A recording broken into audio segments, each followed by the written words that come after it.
I'm going to try to sit closer. People have told me that I'm hard to hear, and I've been told that before. I have a soft speaking voice. It doesn't carry very well. So I feel I've got this little GoPro 3 kind of like right up my nose here, but I want to make sure you can hear my voice. That's aggravating if you can't hear the guy that's talking. Let's see. Made a note or two about what I want to do today. Oh yeah. This is, let's see, what is the date today? I think it's June 6th today, if I've got that right. Last evening, I went for a walk. And on the farm lane that I mow, there was a tree break a few days ago. And here's the picture of the tree break. And what that is one big branch had been broken directly into the lane, the walking path, and the other one, which you can't see, right with it, was pulled down 90 degrees to the west in the direction with the fence row. Now, we had seen this, it's been down like this for about a week. And at the same day that that happened, another little sapling was broken on the gravel road, the dividing line between Payson Township and Fall Creek Township. Just a little sapling. But they both happened the same night. And then last night, I took my dog for a walk, and down the lane, just up the hill, about halfway up the hill from where this break occurred, in the lane, I encountered, in the middle of the path, a box turtle, I thought. It turned out the box turtle was dead. And it was this box turtle here. This. It was laying on its top in the lane. First, I turned it over and continued to walk. I thought maybe it had flipped over some way. But then when we came back, it was still there, and I picked it up and looked closely, and it was light. It's empty. And I don't know if the light is going to be right for this or not. There we go. That might help. But it's just, that's where the head would be. This is where the hind feet would be. And you can look at the shell. There's no scratches, there's no tooth marks, and it was upside down in the middle of the lane. And let's see. Now anything could drop it there, I suppose, but it's just up the hill from the tree break. And for me, here's the photo I took of it in the lane after I turned it over. I still thought it was alive when I took that photo. So, for me, it's almost like signing your work, because you have to stop and think, it's just another coincidence, you know?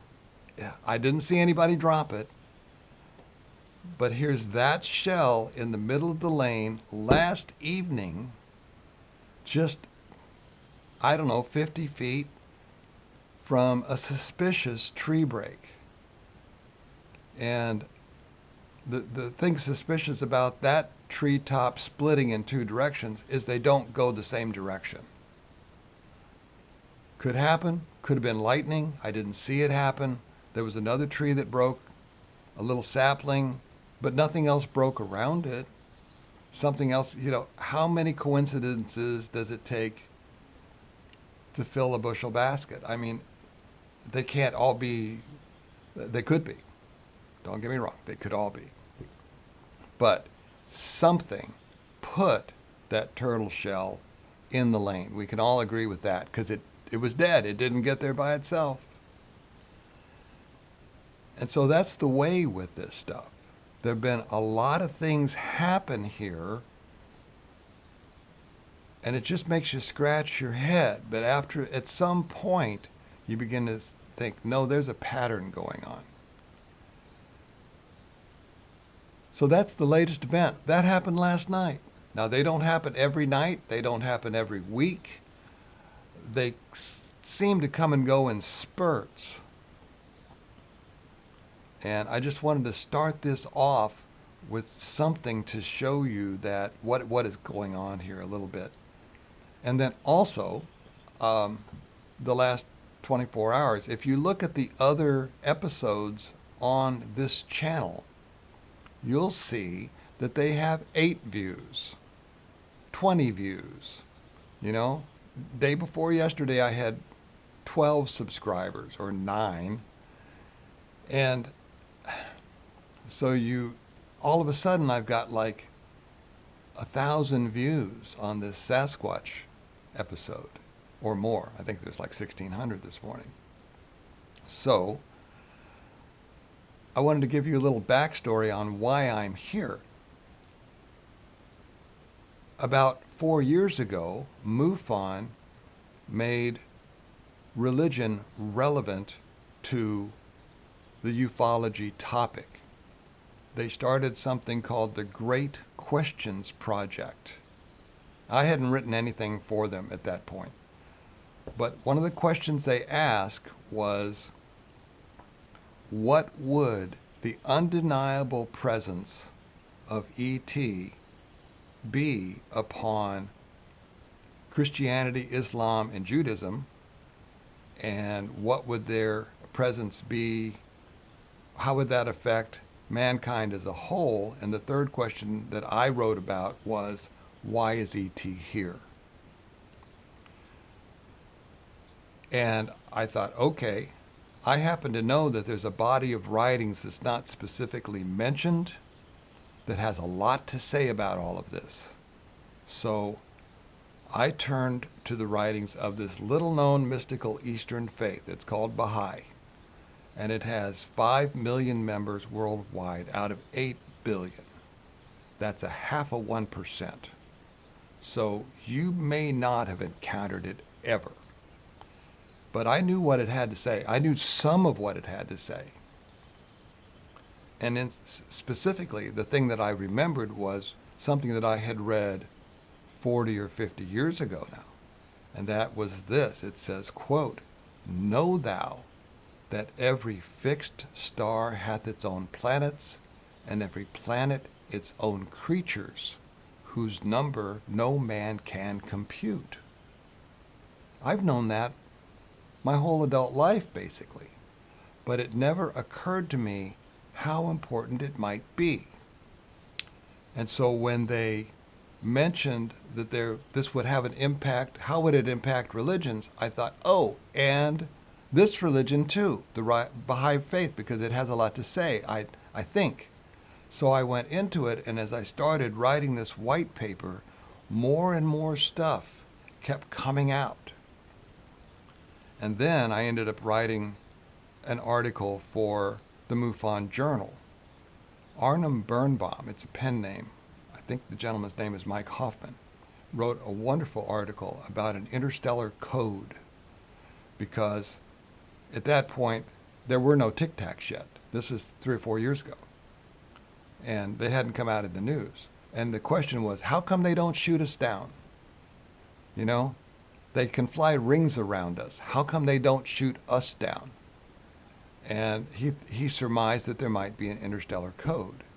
And so I wrote an article addressing that. And that's that first article, episode 1, is "Whose Number No Man Can Compute" is the title of the article. And it's about that interstellar code, because these writings had a lot to say about that, it turned out. And I wrote that article, I don't know, November of one year, and it was published almost a year later.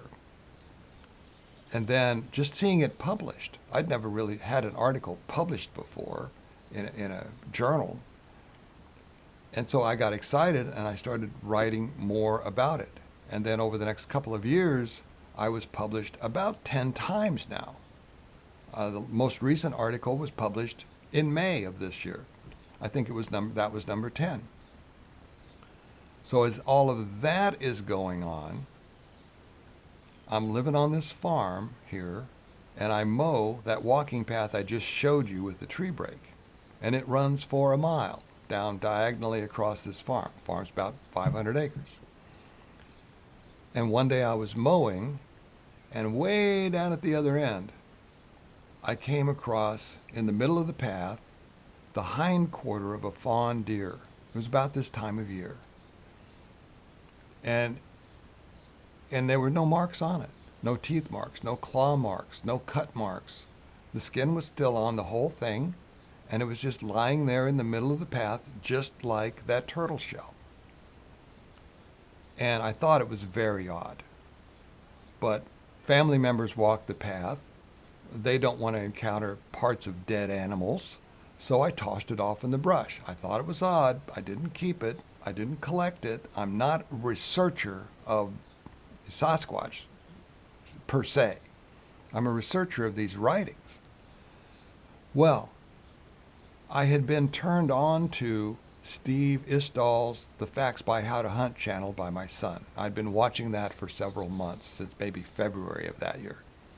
And then about a month after encountering the hind quarter of the deer, I think the kid's name was Jason, and he was from Tennessee, and he wrote in to Steve that he had gone on a dove hunt and walked down an empty trail, sat in a dove field for a couple of hours, didn't fire a shot, and when he went home, walking out in the middle of the path was the hind quarter of a fawn deer.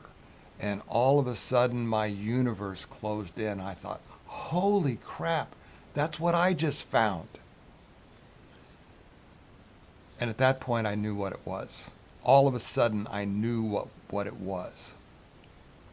And so then you start going back through your mind about the other coincidental things that we had seen. And I mentioned in that video, the previous video, about the 2x2 stuff. Well, we had already had a twin tree break that we said, yeah, that's probably Bigfoot, ha ha ha. And then I thought, wait a minute. That's hard to explain. I'd been down mushroom hunting earlier that spring, and I'm standing there, looking around for mushrooms, and I hear this tree crack and fall, and I look up on the bluff and I can see this tree coming down. I watched it fall, maybe 100 yards from me up the hill. Well, I thought, that's weird, and I felt a little uneasy, but I've been a duck hunter my whole life. I've been out in marshes where trees don't, they're leaning. And I'd never heard one fall before. Unless somebody cut it, I'd never heard a tree fall in the forest before. Maybe I'm just unusual, I don't know. But so things like that begin to come back into your head. And I began to put this all together. So I started this channel because the articles I wrote for MUFON are behind a membership wall. The MUFON articles, you have to be a member to read them. And that's fine. That's what the organization is about. That's part of, one of the perks you get for joining is you can read their journal. There's all kinds of wonderful stuff in there, amazing things. But I had a couple of friends who are also interested in the topic, and I had just, was learning about YouTube. And so I thought, well, I'll just start a channel and I can talk about the quotations, the footnotes from my articles on my channel. And since I wrote them anyway, and since the footnotes are all from this faith whose writings are a gift to mankind, they already belong to you. There's no copyright infringement that anybody's going to complain about. So that's what I did. I was writing these episodes for 2 or 3 people who were interested in the subject, and I thought I had a unique take on it. And also I wrote the articles themselves because they have so much to say. I want ufology simply to know that they exist. That's it. I don't care whether anybody agrees with the main mission of this faith, which is mankind is one family. That's their purpose. That's what they want to see happen. They want to try to unify this very divided world. But whether anybody becomes a Baha'i or not, they don't care. This particular faith is not evangelistic. They're forbidden to try to convert anybody, forbidden by their own writings. And they're not imperialistic. I'll give you the link to their library where you can find this stuff. But if you go there and you encounter any Baha'i laws or rules about the behavior of the followers of that faith, they don't apply to you. You're not a Baha'i. You haven't agreed that this is even real. No one, especially not the Baha'is, thinks you need to try to follow the laws that they follow. So in that regard, it's really pretty safe. There is a warning about these writings, though, that I would give you personally. It's like if you're a person who likes chocolate, they're a little bit like chocolate. So you'll have to watch that, but you'll know.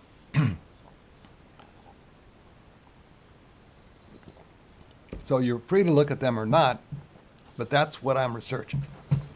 Okay.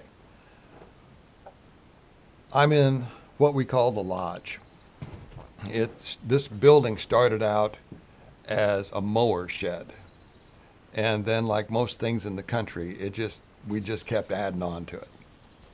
I park my truck outside usually when I'm over here. I'll be over here every day, part of the day, a couple times a day, whatever. So I park usually in the same spot. And one day, I get out of my truck, and this is last year, and in front of my truck, these are keys. And in front of my truck, laying on the ground, is a string of old keys. And they were just laying there on top of the grass. And I thought, that's weird. We must have carried something out of there that had these keys in it. And they fell out. That's what happened. They fell out. Okay. So I took them in the shop, hung them up with the, screwdrivers and stuff. All right. I come back out. And I take 2 more steps. And in front of those keys are these keys. And this key, and these 2, and this little string, and this little string. All of these keys are scattered within 5 feet of each other. And later I found one of these, I found in the mulch pile, which is, in the other corner of the yard, on the path that goes down the lane.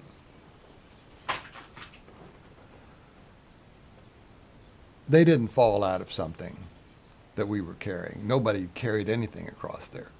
Probably nobody had come out here but me. And again, they weren't there when I mowed the yard or they'd been hit by the mower. I would have seen them. And the other members of the family deny having anything to do with them. And I believe them. So I'm thinking, what could have carried these keys? If it was one string of keys, a raccoon might have carried them into my yard. Really? Or a crow might have picked up a key. But that many strings of keys?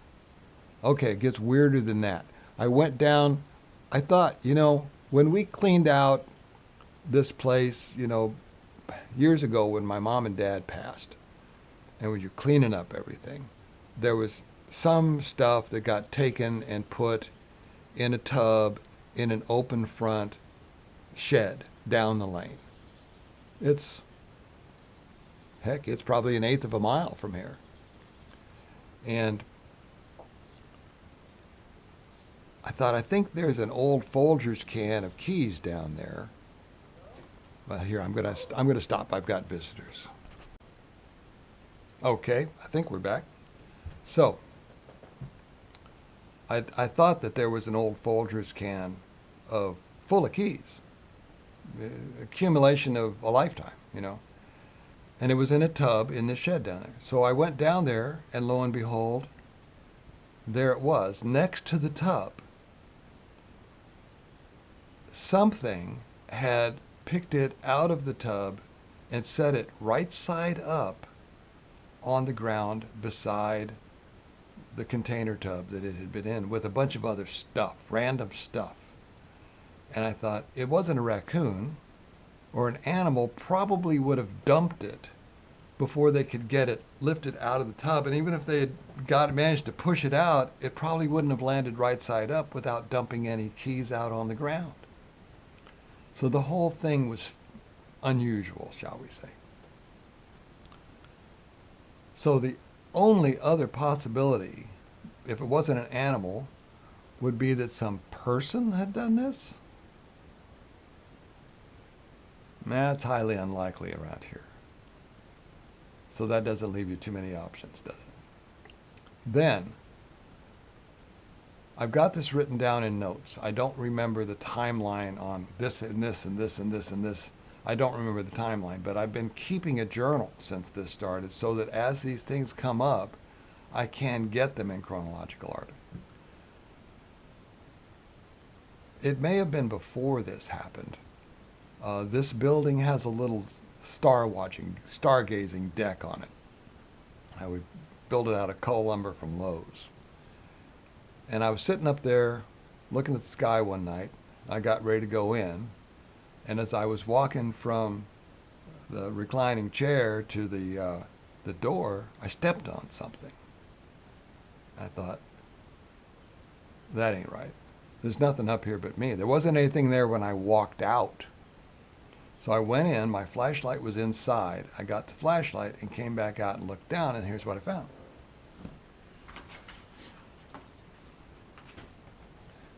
I had stepped on this bit of 2x2. You can see it's got,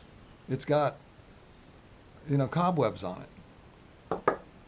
And this was up there too. A little bit of 1x and a bit of bark. And then down below, out the front door, there was a little bit more bark. As if it was too light to make the toss, perhaps, because it's about 10 feet off the ground. That's all the higher the deck is. It's not a real high building. And again, would a raccoon carry that up there? I'm up there a lot. Practically every night when the weather permits. And I didn't kick this when I walked out that night. I stepped on it on my way back in. I don't know how I could have missed it on my way out. I can't think of any animals that would do that. And I really don't think that there is any hoaxer running around here pranking me. That's just not likely.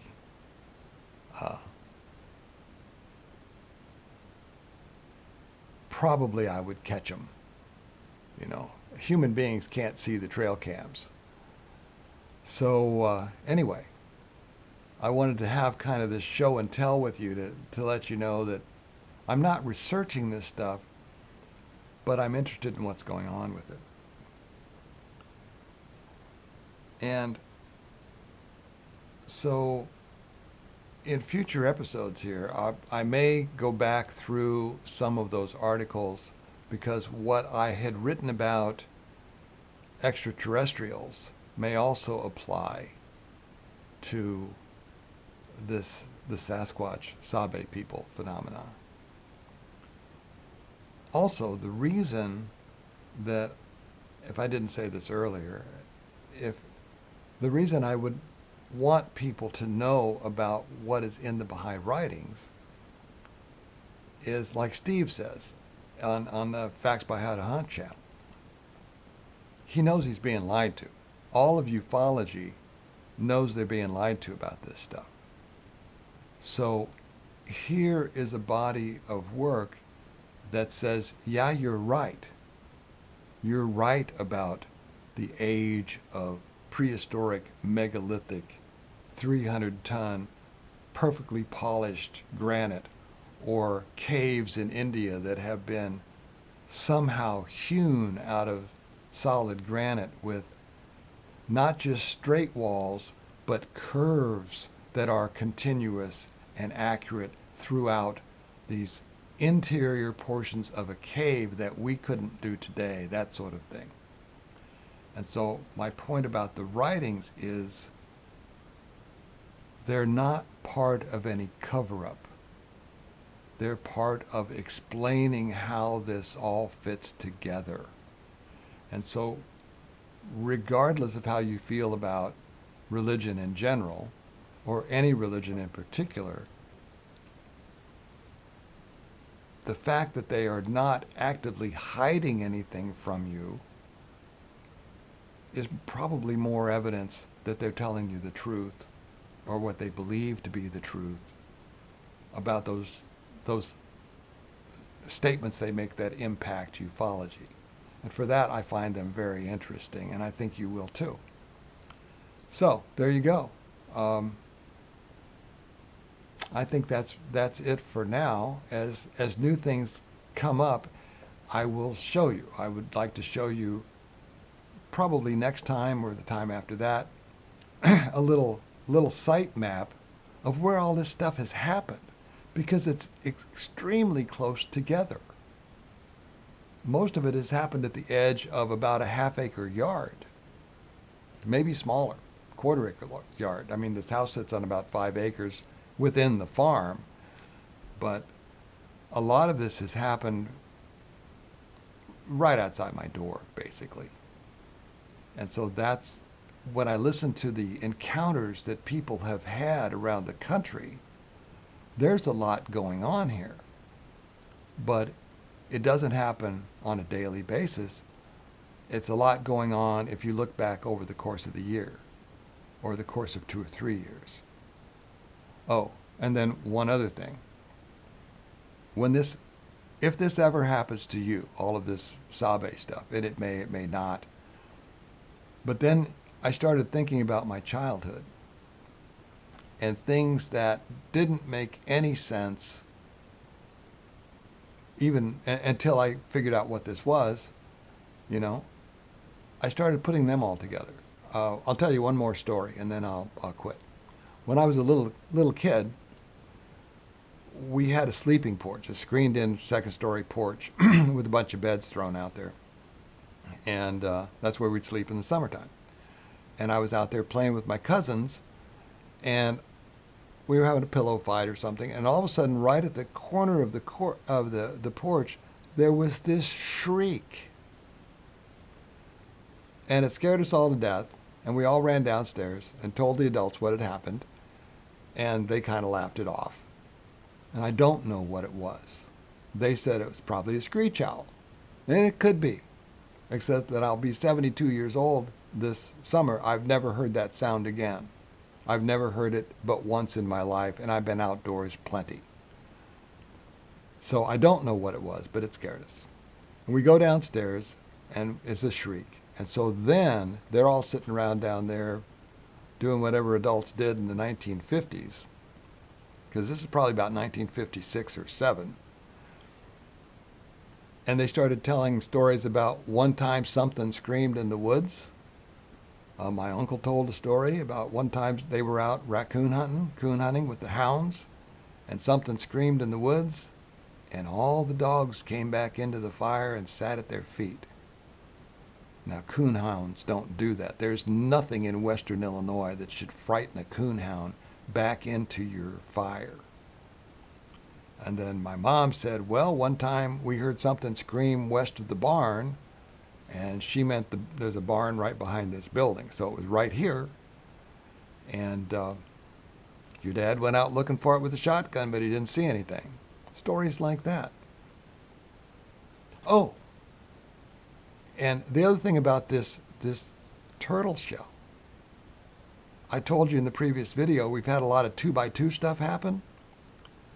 One of the things that that happened that I had written about, it's in one of the published articles, was on the mower trail down in the woods, something dropped a full-grown snapping turtle, like a 25 or 30 pounder, dead center in the middle of the mowing trail as I was driving up to it mowing, right in the edge of the woods. It was in the shadows.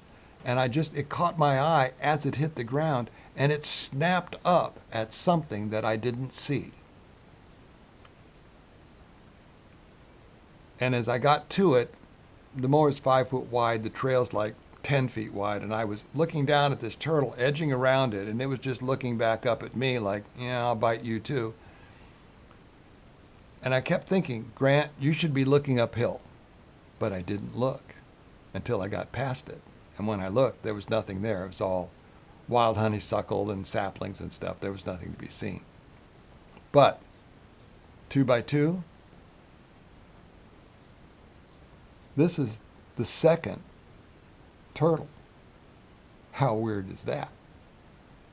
So, anyway, I'll try to get this put together and get it out there for you, and have more later.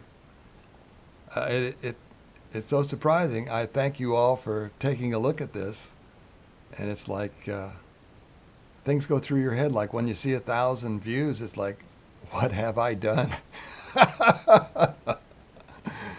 Oh, so thank you so much for being here, and I hope I have something interesting for you next time. We'll see you then. Bye.